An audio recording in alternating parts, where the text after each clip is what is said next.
our card survival game. So I will give each one of you a card that will determine your chance to win the game. Okay, so please do not show it to your classmates as I gave it to you. Okay?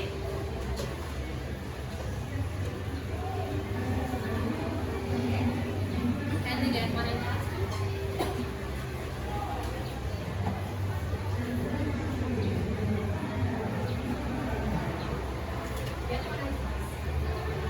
So each of you have a card.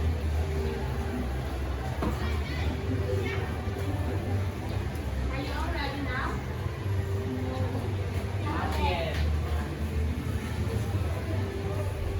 Please do not show it to your classmates.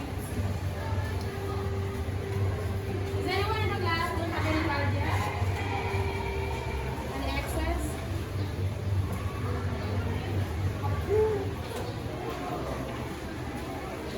Just one.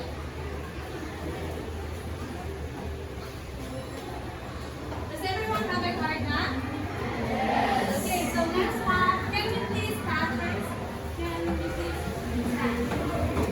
Okay, so for our first condition, kindly look at your cards. So kindly look at your card. If your card is a black card, then you are still part of the game. If you are holding a red card, kindly please sit down. Okay, we have last one. Okay, let's move on to the next condition. Okay, so the second condition, those who are holding a face card, when we say face card, it is the jack, queen, and the king. And please remain standing. Yung may jack, queen, tsaka king, sila yung may iwan. Okay? For our third condition, those who are holding jack, please remain standing. So I expect dalawa na lang. Okay, so lastly, tignan natin kung sino ang last woman standing. Who is holding spade of jack? Okay, you are our last man standing. Okay, so I have a question for you. Flop sa kanya. I have a question for you, Kervin. When I gave you the card and you saw it, did you expect that you will win? No. Why so? Because? Bakit kaya? Hindi niya na-expect na siya mananalo. Kasi? Si Kervin? Bakit kaya Kervin? Kasi? Okay, very good. Because it has so many possible cards. Tama ba? We have a total of 52 if I'm not mistaken. Right? Can you please sit Kervin? Okay.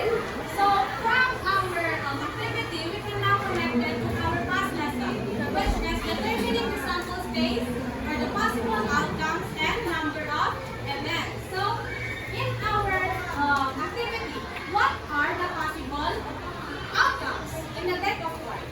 Anyone from the group? Yes, Pia. What are the possible outcomes?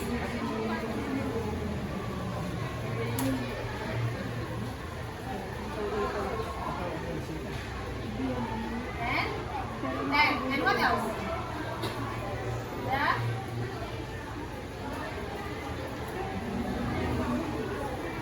Does anyone who wants to help? Pia, yes, I will. Okay, very good. So we have 13 or in total 52 possible outcomes from all the possible cards from ace to king, and we have 4 units, right? The hearts, diamond, spade, and club. Okay. So in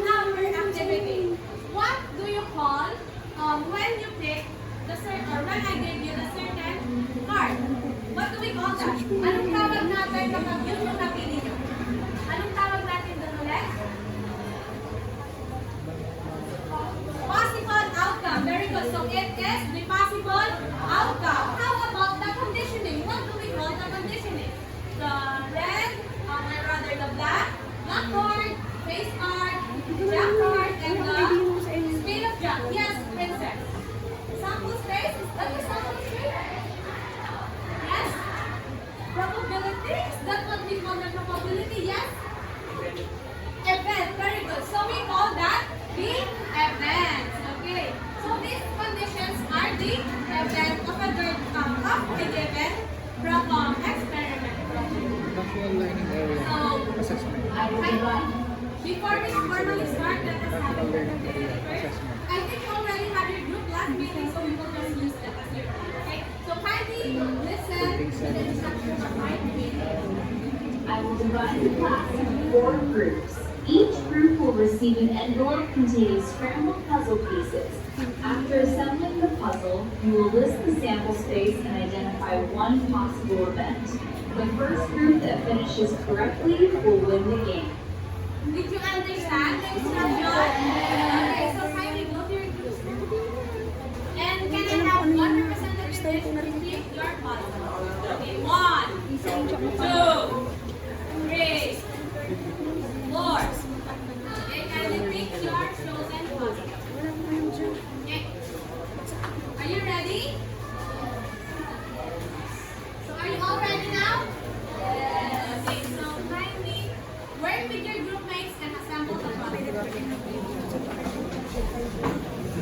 Sino na una, facing on the board, list all the possible outcomes, okay? Work with your group mates. Work with your group mates. Come on.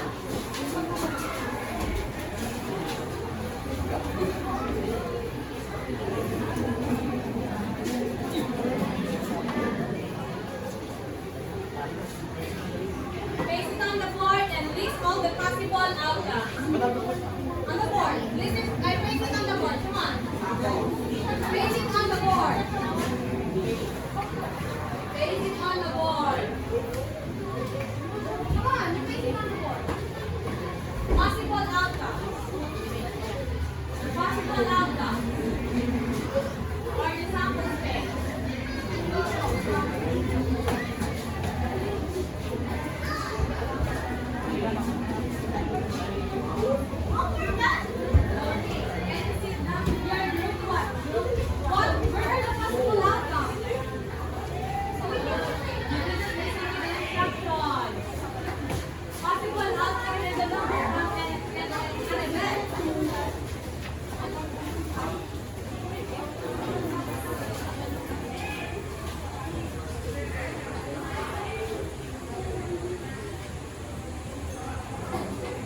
Understand?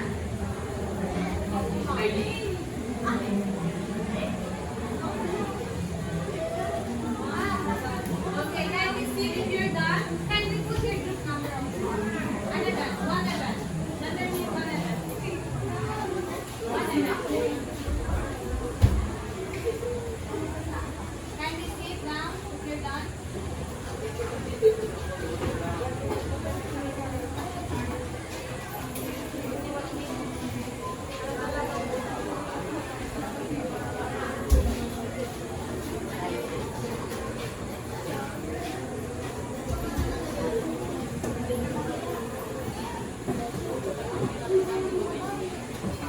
Okay, kindly sit down when you're done.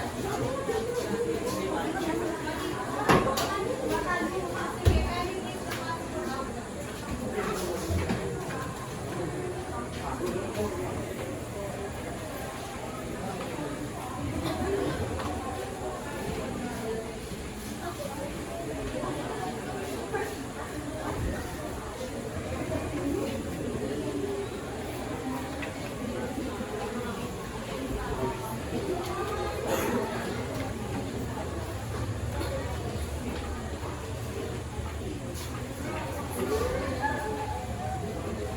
Okay, so I think group 1 finishes the puzzle first. Am I right? Or group 2 rather?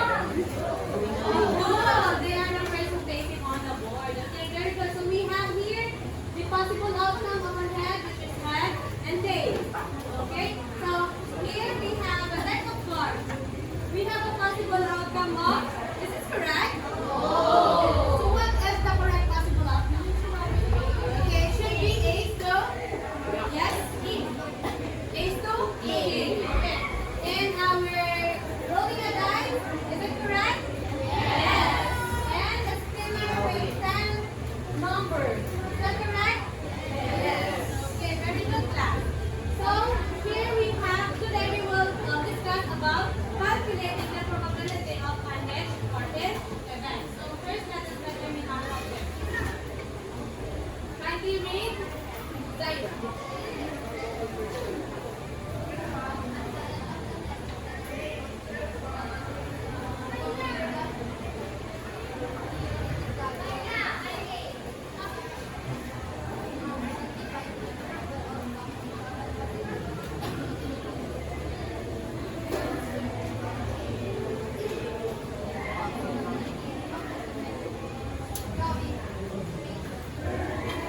Thank you, Zaira.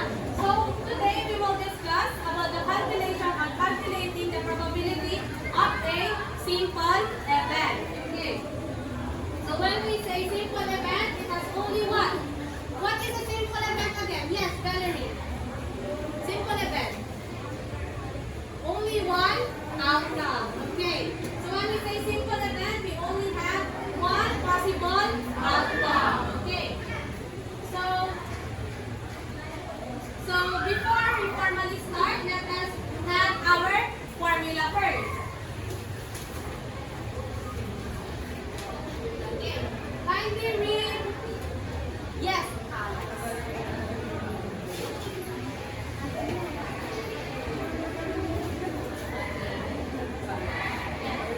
To solve for the probability of a simple event, the formula is probability. The probability equals number multiplied. I'll read it for you so you can. Number of Okay, thank you, Alex. So we read this as probability of an event is equal to the number of favorable outcomes all over the number of all possible outcomes. So when we say number of favorable outcomes, it is the number of the what? Number of favorable outcomes. It is the number of the, yes, Valerie? The number of, what do we mean when we say the number of favorable outcomes?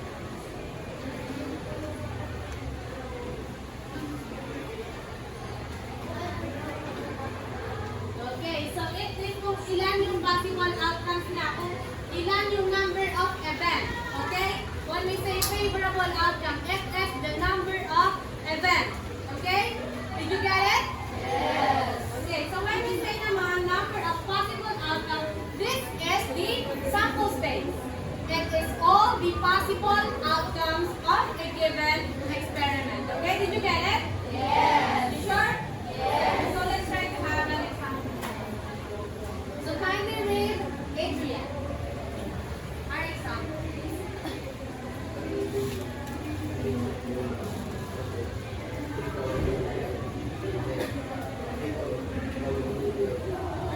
So we read that as unbiased and toss. Okay? So an unbiased coin is tossed.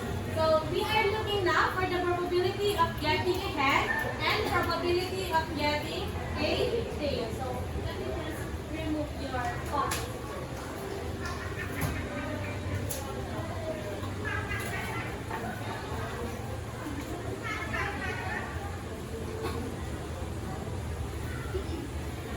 Okay, so now, what is our formula again? Yes, Zyril.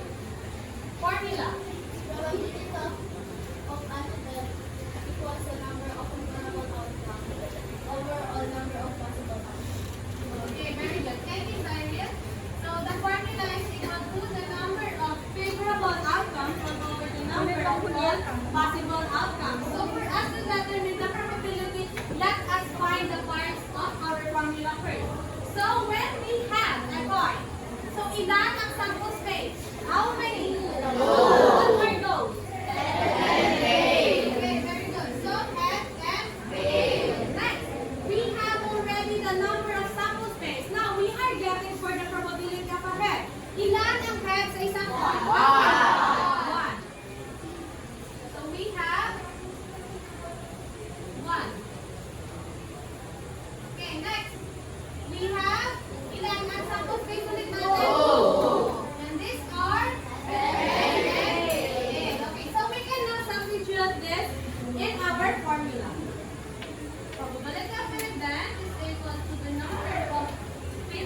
rain. Kindly try it on the board.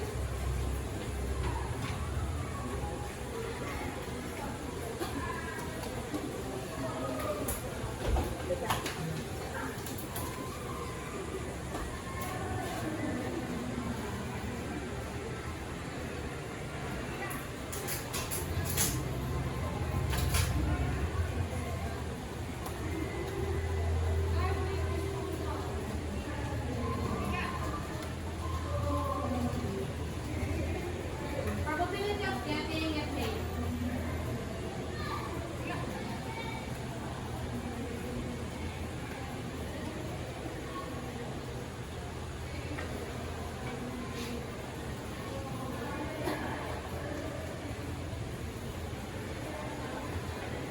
Kindly try to solve it also on your notes so you can practice.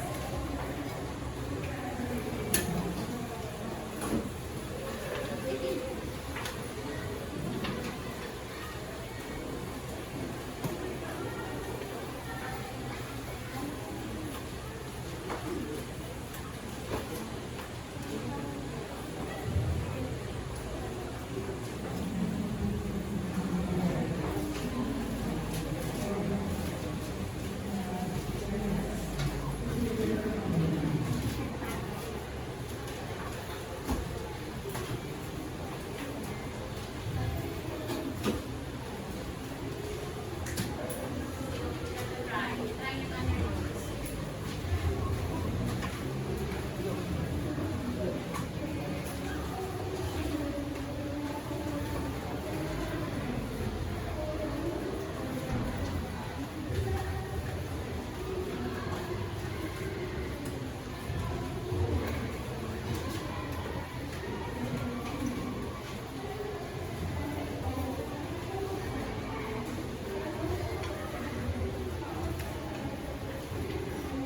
Is that your final answer, Ray? Is she correct, class? Who wants to try? Yes, Julian. Can you help Ray? You can erase it if you want.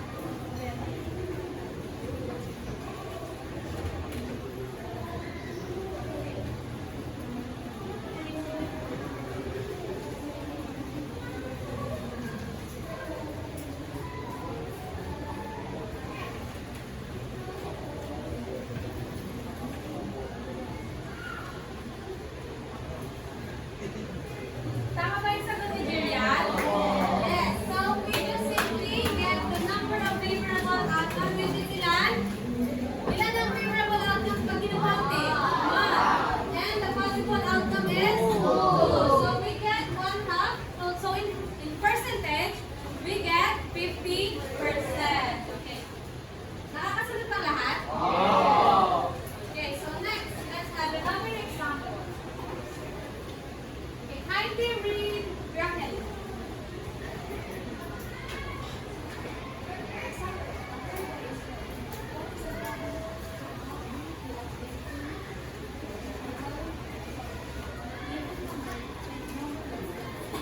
Okay, so thank you, Rachel.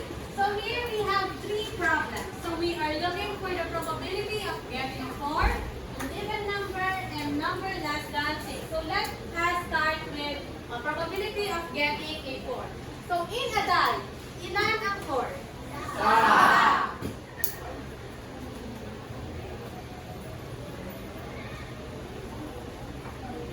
Next, ilan ang possible outcomes ng isang die? What are those? 1, 2, 3, 4, 5, 6. Very good. Now, can we determine the probability of the getting 4? Makukuha na ba natin? Yes! Can we try? Who wants to try? Any other hands? Yes, Cyril. Can we solve the probability of drawing a 4?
divisible by 2. So inatay, ilan ang divisible by 2?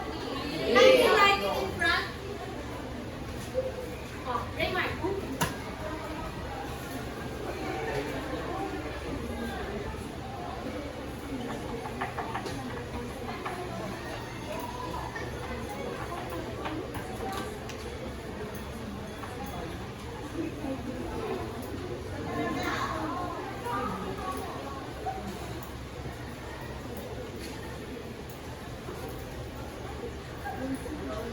Even numbers.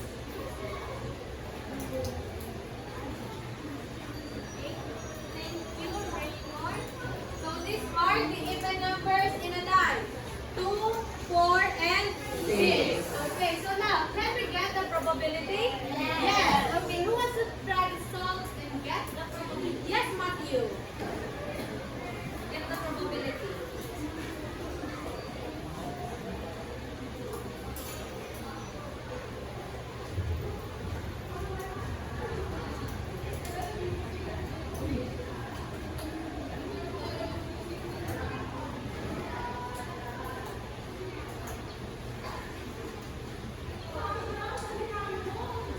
Thank you, Matthew.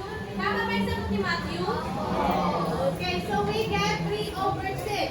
So what is the lowest term again for 3 over 6? 1/2. Very good. Bakit 1/2? Kasi, kalahati ng 6. 1/2? Bakit 1/2? Bakit 1/2? Ang lowest term ng 3 over 6? Kasi, divide by 3. Bakit divide by 3?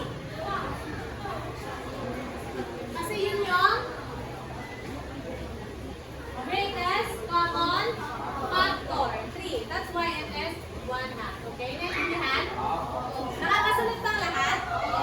Okay, so let's try to have the letter C. So what is the sample space or the favorable outcomes in letter C? Raise your hand. Yes, Mary. 5. What are those? Kindly ready.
Sir,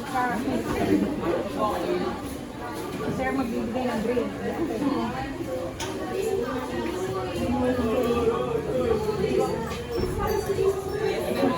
Patayo na eh. Patayo, hindi pwede pag-private. Buuin mo naman na. Hanggang na ba? Buuin mo naman na. Sige kayo muna.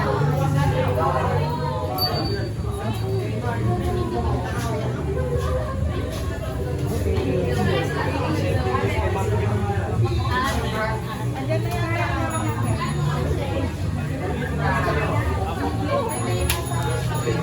Congratulations sa ating mga partners in crime.